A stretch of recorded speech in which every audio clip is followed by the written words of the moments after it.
time has expired. The member for Menzies.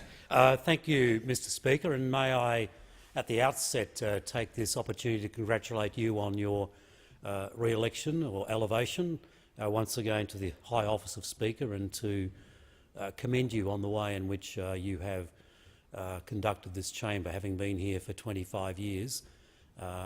I'm not making a partisan comment now, because I would say it about any Speaker whom I thought was doing a very good job, and you have been doing a very good job as Speaker of this House. So I congratulate you in that role, and it's great to see an electoral neighbour in the chair in this place.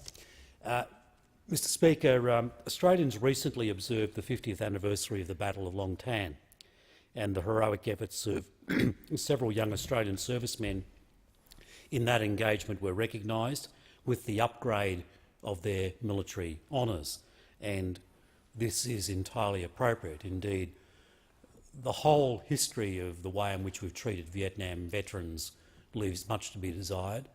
They came home to, I think, great deal of animosity when they returned to Australia, and I suspect, knowing myself, as I'm sure all members of this place do, many Vietnam veterans, that has contributed to some of the ongoing health problems that many of those Vietnam veterans have had. But it's timely also to draw Parliament's attention to two other engagements during the Vietnam War, actions in which young Australians again fought with great valour, but whose heroism, it could be argued, has been undervalued. During the Tet Offensive of late January 1968 in the South Vietnamese province of Phuoc Toi, the defence of which was the responsibility of Australian troops, came under sudden attack, and its capital, the town of Baria, was occupied by the enemy. As part of efforts to retake Baria, 2 Platoon A Company of the 3rd Battalion of the Royal Australian Regiment was tasked with locating and rescuing 3 American advisors besieged in the town. With great initiative and determination under the calm leadership of Second Lieutenant Peter Fraser, 2nd Platoon rescued the 3 Americans and inflicted heavy losses on a numerically superior enemy. In a subsequent action on the 19th of October 1968, Lieutenant Fraser again exhibited exemplary leadership and remarkable coolness under fire.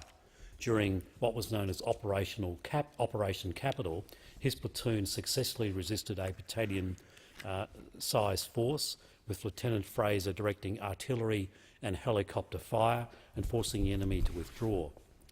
Some of those who served with Lieutenant Fraser now reside in my electorate of Menzies. To this day, Mr Speaker, many of those who served with him consider Lieutenant Fraser and his leadership during the Vietnam conflict to have been undervalued. Twice nominated for the Military Cross, this award was never made, and he was merely mentioned in dispatches, possibly owing to the quota system that was then in place, a decision which disappoints many of his comrades until today. They believe that Lieutenant Fraser should now be awarded the current equivalent of the Military Cross, the Medal for Gallantry. These men have therefore fought a new battle, a long and tenacious one, to see what they consider is an injustice overturned, and Lieutenant Peter Fraser's military service properly acknowledged. To date, they have not been successful.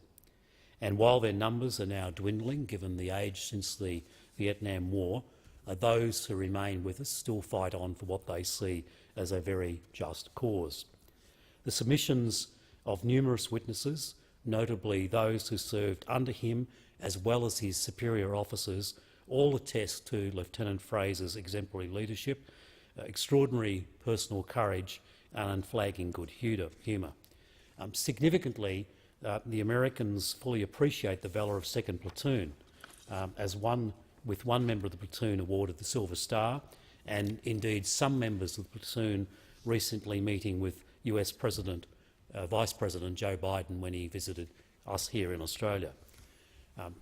I think this is a just cause which should be re-examined by the appropriate authorities, but in the meantime I simply wish to assure the veterans of 2 Platoon A Company of the 3rd Battalion of the Royal Australian Regiment that, despite their ongoing disappointment about this matter, that a grateful nation, Australia, does remember their bravery, and in particular that of Second Lieutenant Peter Fraser.